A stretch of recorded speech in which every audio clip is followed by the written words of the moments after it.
సంవత్సరాల తరబడి ఎన్ని మందులు వాడినా మీ మోకాల నొప్పులు తగ్గట్లేదా? ప్రాణ పెయిన్ క్లినిక్ లో అత్యాధునిక చికిత్స.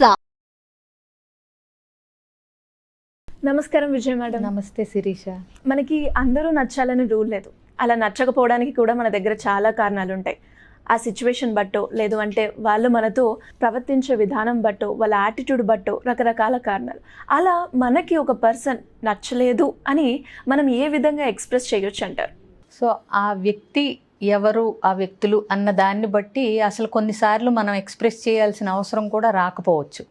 అంటే వాళ్ళు ఎవరో బయట వ్యక్తులు, సో మనకి ఎప్పుడో కలిసాం 1-2 సార్లు, వాళ్ళ విధానం కానీ వాళ్ళ యాటిట్యూడ్ కానీ నువ్వు చెప్పినట్టు మనకు నచ్చలేదు. సో వాళ్ళతో చెప్పాల్సిన అవసరం కానీ వాళ్ళని మార్చి మనకి నచ్చేలాగా చేసి ఎక్స్ప్రెస్ చేయాల్సిన అవసరం కానీ అన్ని సందర్భాల్లో మనకు అవసరం పడదు. ఈ వ్యక్తులు ఎవరైతే మనకి కొన్ని నచ్చట్లేదో వాళ్ళ బిహేవియర్లో, వాళ్ళు మన ఫ్యామిలీ మెంబర్స్ అయితేనో, లేదంటే వర్క్ ప్లేస్లో మన కొలీగ్సో, లేదా మన చుట్టాలు, మనకి వాళ్ళతో మనం ఎక్కువ మట్టుకు ఇంటరాక్ట్ అవుతాము, వాళ్ళతో కలవాల్సిన సందర్భాలు వస్తూ ఉంటాయి అన్నప్పుడు మనకి ఇబ్బంది అనేది మొదలవుతుంది. అంతే కదా? అంతే. సో ఇప్పుడు కొన్ని ఇన్ఫ్యాక్ట్ ఏంటంటే ఎవరు పర్ఫెక్ట్ కాదు ఆ మాటకు వస్తే. అవును. సో మనలో కూడా కొన్ని వాళ్ళకి నచ్చకపోతూ ఉండొచ్చు. సో ఎంతవరకు వాటిల్ని చూసి చూడనట్టు కొన్ని వదిలేస్తే వాళ్ళతో మనకి పర్వాలేదు, అవసరమైనప్పుడు మాట్లాడి అట్లా రిలేషన్ మెయింటైన్ చేయొచ్చు, కొన్ని లెట్ గో చేస్తూ కొన్ని చూసి చూడనట్టు వాళ్ళంతే అని అనుకోగలిగితే కొంతవరకు అక్కడ ఒక ఫిల్టర్ చేయగలుగుతాం. అలా కాకుండా ఇది వీళ్ళల్లో అసలు ఈ లక్షణాన్ని, అసలు ఈ విధానాన్ని, ఈ యాటిట్యూడ్ని అసలు నేను భరించలేకపోతున్నాను, వాళ్ళని చూస్తేనే వాళ్ళతో మాట్లాడాలనిపించట్లేదు, చాలా ఇబ్బందికరంగా ఉంటుంది, కానీ వాళ్ళతో రిలేషన్ మెయింటైన్ చేయాలి అనుకున్నప్పుడు పెద్ద టాస్క్ అక్కడ మొదలవుతుంది. ఓకే. సో అప్పుడు ఏంటంటే అట్లీస్ట్ మనం వాళ్ళకి ఇది ఎట్లా మనల్ని ఇబ్బంది పెడుతుంది అనేది అందంగా కమ్యూనికేట్ చేయొచ్చు. అంటే ఆ గట్టిగా నువ్వు మాట్లాడుతున్నప్పుడు నాకు ఏదో అంటే ఒక రకమైన ఫియర్ లాంటిది వస్తుంది, లేదంటే నేను చులకన చేయబడుతున్నానేమో అని అలాంటి గొంతుతో మీరు మాట్లాడుతుంటే నాకు తెలియని ఒక ఫియర్ లాంటిగా, యాంగ్జైటీ లాగా వస్తుంది. కాబట్టి మీరు నాతో మాట్లాడేటప్పుడు కొంచెం మీ వాయిస్ అనేది సరి చేసుకుంటే నేను కంఫర్టబుల్గా ఫీల్ అవుతానేమో ఆలోచించండి. ఏది వాళ్ళు గట్టిగా కనుక అరుస్తుంటే ఇది చెప్పగలరు అనేది ఒక ఆర్ట్ ఆఫ్ కమ్యూనికేషన్. అంటే ఏంటి, అవతల వాళ్ళు నొచ్చుకోకూడదు, మనకి వాళ్ళ వల్ల పలానా ఇబ్బంది ఉందనేది తెలవాలి, ఇది ఎట్లా చెప్పాలి అనేది ఒకటి. ఇంకొకటి, మన వైపు నుంచి ఏం చేంజెస్ చేసుకుంటే వాళ్ళ నుంచి ఆ ఇబ్బందులు రాకపోవచ్చు, అది కూడా చూసుకోవాలి మనం. ఓకే. సో కొన్నిసార్లు ఏమవుతుందంటే మన విధానం ఏదన్నా వాళ్ళని ఇరిటేట్ చేస్తానో లేకపోతే చిరాకు పెడతానో ఉండొచ్చు. సో ఫస్ట్ అది కూడా మనం కనుక్కోవాలి. ఎందుకు అంత గట్టిగా మాట్లాడుతున్నారు, నేను మాట్లాడిన దానిలో ఏదన్నా మీకు అంటే కరెక్ట్గా అనిపించలేదా అని మనం అడిగామనుకోండి, ఇక్కడ వాళ్ళని మనం పాయింట్అవుట్ చేయట్లేదు, ముందుగానే మనది ఏదన్నా వాళ్ళని ఇరిటేట్ చేసిందా అనే క్వశ్చన్ మనం వచ్చినప్పుడు ఏంటంటే వాళ్ళు ఇంట్రాస్పెక్ట్ చేసుకుని అబ్బే లేదండి అంటే, అదే మీరు కొంచెం గట్టిగా మాట్లాడుతుంటే నేనేమన్నా అన్నానా అని నాకు డౌట్ వచ్చింది అని మనం అన్నప్పుడు ఓకే, మనం గట్టిగా మాట్లాడటం వాళ్ళకి ఇబ్బందికరంగా ఉంది అనేది అవతల వ్యక్తులకు అర్థమవుతుంది. అట్లాగే కొలీగ్స్ స్లోగా కొంచెం ఫ్రెండ్స్ అయినప్పుడు కానీ ఏదైనా సరే కొంచెం బౌండరీస్ సెట్ చేయటం. ఓకే, అంటే ఏంటి, వాళ్ళ వర్క్ మనకి ఇచ్చేస్తున్నప్పుడు ఆ యాటిట్యూడ్ మనకు నచ్చకపోవటం కానీ, లేకపోతే వాళ్ళు చేయాల్సింది మన మీద పెట్టేసి అది నువ్వే చేయాలన్నట్టు కానీ కొన్ని మన మీద తోసేస్తూ ఉంటారు కొన్నిసార్లు, రెస్పాన్సిబిలిటీ కానీ బ్లేమ్ కానీ ఏదైనా సరే దాన్ని మనం క్లియర్గా చెప్పొచ్చు.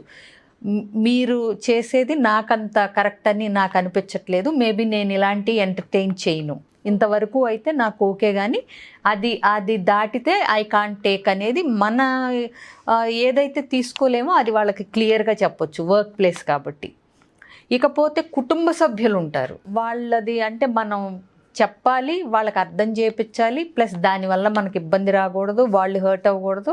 ఎందుకంటే వాళ్ళతో రిలేషన్ మనకి పర్మనెంట్ ఎప్పటికీ ఉంటుంది కాబట్టి వాళ్ళతో ఏదో టేక్ ఫర్ గ్రాంటెడ్ అని ఎందుకు అలా అరుస్తావు, నీకు అరిస్తే నచ్చదని ఎన్నిసార్లు చెప్పాను ఇలా చెప్పే కంటే నువ్వు అరవటం వల్ల నాకు కొద్దిగా ఇన్కన్వీనియంట్గా ఉంటుంది, అదే మెల్లగా చెప్పు అని చెప్పొచ్చు.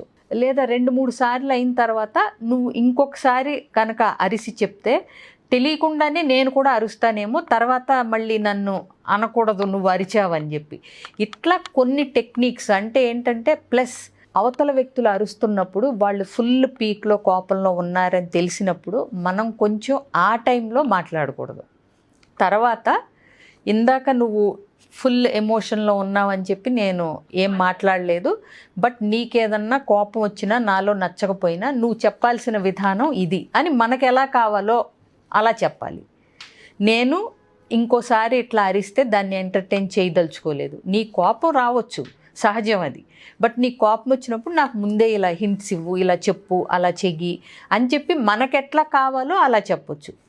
అది చెప్తూ అలాగే నాకు కోపం వచ్చినప్పుడు కూడా నేను ఇలా చెప్తాను.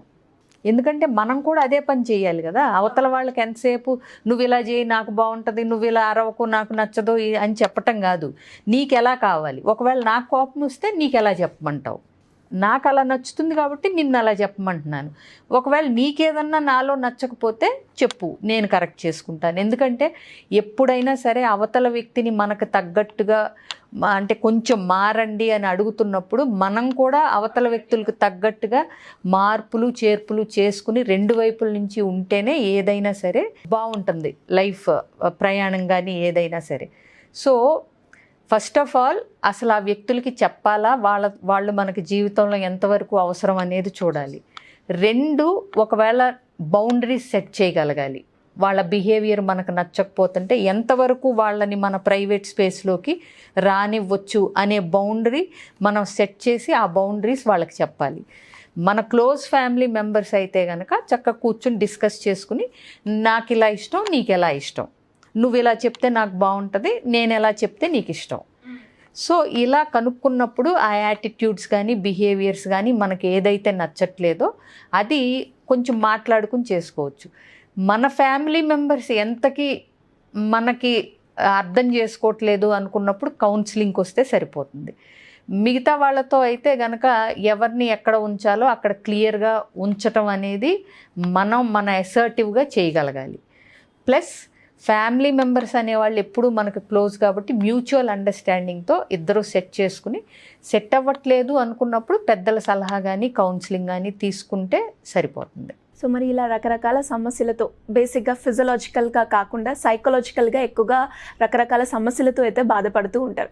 వాళ్ళు మిమ్మల్ని అప్రోచ్ అవ్వాలి అంటే ఏ విధంగా అవ్వచ్చు మేడం? పెద్ద కష్టం ఏం కాదండి. స్క్రీన్ మీద కనిపిస్తున్న నెంబర్కి కాంటాక్ట్ చేస్తే అన్ని డీటెయిల్స్తో పాటు నా అపాయింట్మెంట్ కూడా ఫిక్స్ చేస్తారు. సో మీకు ఏదన్నా ఎలాంటి ప్రాబ్లం ఉన్నా సరే జస్ట్ స్క్రీన్ మీద కనిపిస్తున్న నెంబర్కి కాంటాక్ట్ చేసి డీటెయిల్స్ తీసుకోవటం. Thank you madam, thank you so much.